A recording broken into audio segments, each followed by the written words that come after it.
Awesome. Good evening, everyone. Prakash here. I'm going to talk about what we call as a thinking enterprise. I think in your ecosystem today, I think every one of you would have already started exploring AI, building AI products within your ecosystem. You would have already started building agents that are chat, that are multi-agentic. That experimentation would have already begun in your enterprise. But what makes it truly a thinking enterprise is what we are going to cover today. So we have at LTM, along with Vultr and NVIDIA, we have started the journey with some of our clients in terms of defining what the thinking enterprise looks like. But what actually has happened is over the last few years, it is actually, we have kind of crossed 3 decades pretty fast. It started with what we call as the chat interfaces, where your AI used to answer questions, where humans did most of the work. Then, from moving from the chat enterprise, now moving into the copilots, where AI is assisting humans in terms of doing their job. But in the future, at least 2026, we are seeing an emergence of thinking systems where the systems are actually, or the agents are actually deciding on behalf of the humans, and they are able to reason, they are able to act, and they are able to learn, and then decide based on that. So that evolution actually has happened, or at least what we are seeing with our clients. So what it really means is these thinking systems are moving towards what we call as organizational general intelligence. So I think you all would have heard about the concept of AGI, which is artificial general intelligence, which is still some way away. But what organizations have started thinking is how all of these systems can come together so that my enterprise is a connected enterprise where most of the decisions can be automated with some human in the loop. So how OGI, how we define it is an ability for a company that can sense, reason, that can decide, act, and learn by itself over a period of time. And when an organization is achieving what we call as OGI, what it means is the decisions that are getting taken by the humans in the loop is faster. The second is execution becomes more and more autonomous. And what happens is the knowledge that the organization is gathering is compounding year by year, which basically means it is learning by itself. And we are seeing some of these systems put to work within our clients. So if you have to build a thinking system like this, so what are the key components that is needed for you to build a thinking system like this? Starting with the reasoning engine, it can just need not be your LLM. So how that agents and LLMs come to be uh, become that thinking engine. Second is what we call as knowledge fabric, where your business ontology and your technology ontology is coming together. The third is a memory system. How are you designing that ontology both across your structured and as well as that unstructured data? And how agents are orchestrating between these systems. That orchestration layer becomes more and more important. And finally, there needs to be that runtime governance as well as that FinOps for you to measure everything that the system is delivering for you. And finally, how we can continuously track value across this ecosystem. So all of these 6 components is what kind of creates this thinking system. And what it also means is that this needs to scale. So if it is just at the pilot stage, it is nothing of value for any enterprise. It has to be stress tested it has to be stress tested across the value chain, just so that all of these 6 components can be in sync and can work together. So what are the stress test metrics that we can go after? So it needs to be repeatable across multiple business units. This, whatever the systems that we are designing, has to be scaled at a global level. It has to be governed across the board, across multiple regions, and it has to be reliable in terms of the security and the guardrails that we are constructing around it. So to achieve what we call as this thinking enterprise, what LTM, which is the company that I represent, what we built an end-to-end orchestration engine called BlueVerse. So what we did is we kind of built it on NVIDIA stack. So that way most of the wherever we are deploying it as an enterprise ecosystem, NVIDIA has a big proponent to play. So think of this as a modular, productized system for agentic orchestration that is also democratizing agentic play across an enterprise. So today Jensen talked about a 5-layered architecture. So what we have done is we have kind of broken it down into a few additional layers. So a company like Vultr, where they play a significant role, is this network fabric and the accelerated computing. But the most important layer is the orchestration layer, which is kind of dictating the agentic flow across an enterprise. And what we have built as an enterprise is the model ops, the BlueVerse, which is our platform itself, which consists of your model form, observability, security, and all of that. And then the data integration layer, and finally the agent processes and the agentic workforces.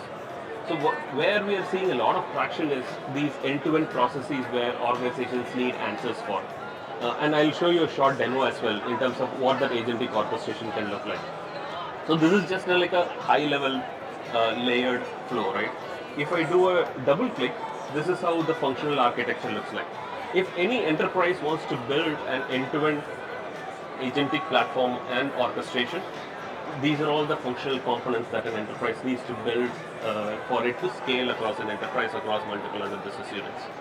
So whatever that you see here in green, these are all the NVIDIA components that has already been embedded. So when we are shipping it to large Fortune 100, Fortune 500 enterprises, this is the way we ship. So in many times, most of the organizations will have some of these components already pre-built, which is okay. But at the end of the day, they need to have all of these components in place for them to be able to orchestrate across multiple business functions within an enterprise. So we talked about what those layers that constitute a thinking enterprise. It is not that I'm talking a new concept. Some of these components, this particular concept is already underway with NVIDIA and partners and our client ecosystem as well. So, for example, the ServiceNow and NVIDIA have already started creating a closed-loop data flywheel.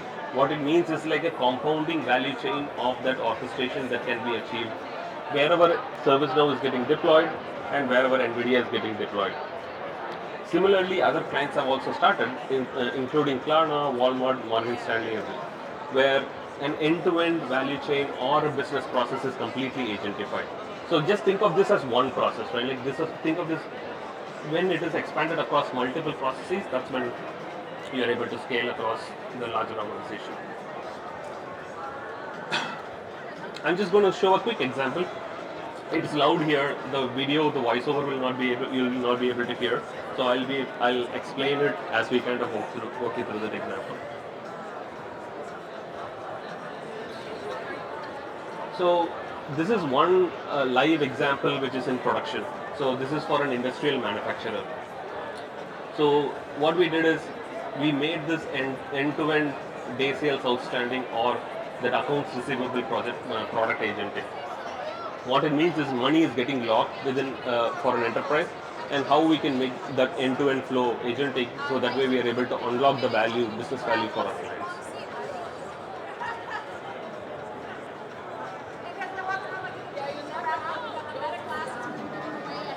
So what you see here is the traditional accounts receivable problem where the money is getting locked. So it is getting locked across multiple value levers.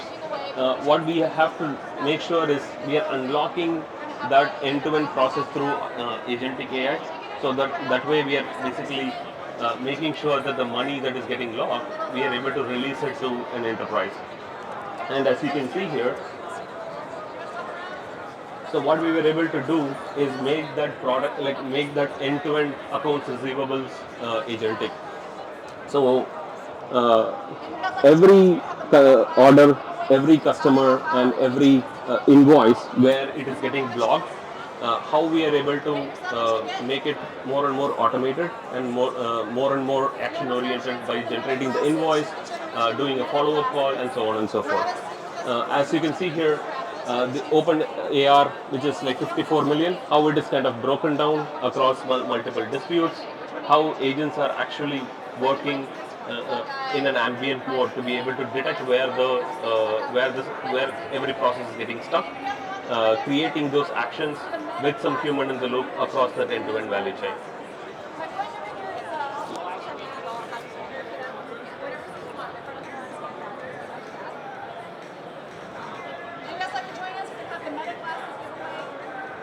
So this is a long video. It kind of covers the end-to-end process. So I'm going to skip it.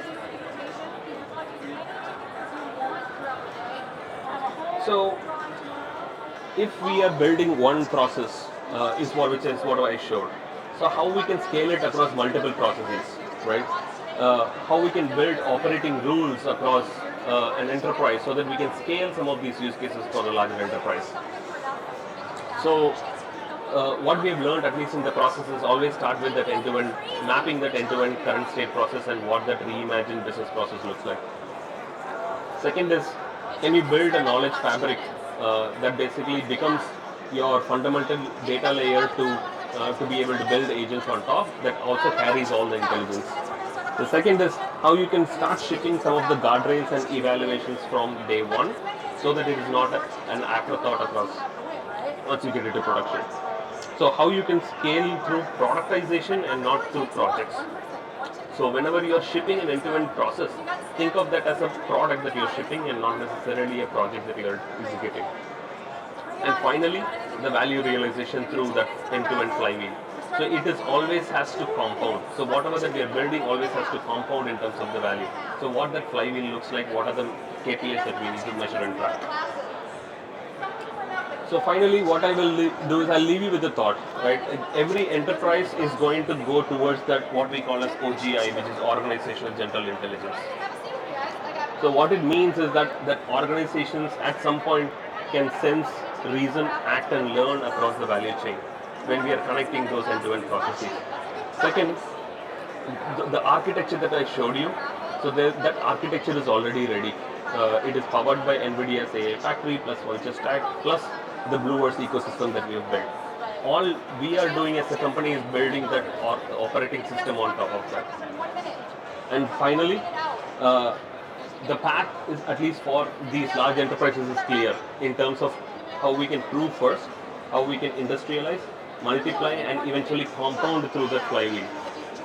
So, at least as an organization, this is the framework that we have adopted for the thinking enterprise. Any questions? Thank you. Thank you for listening.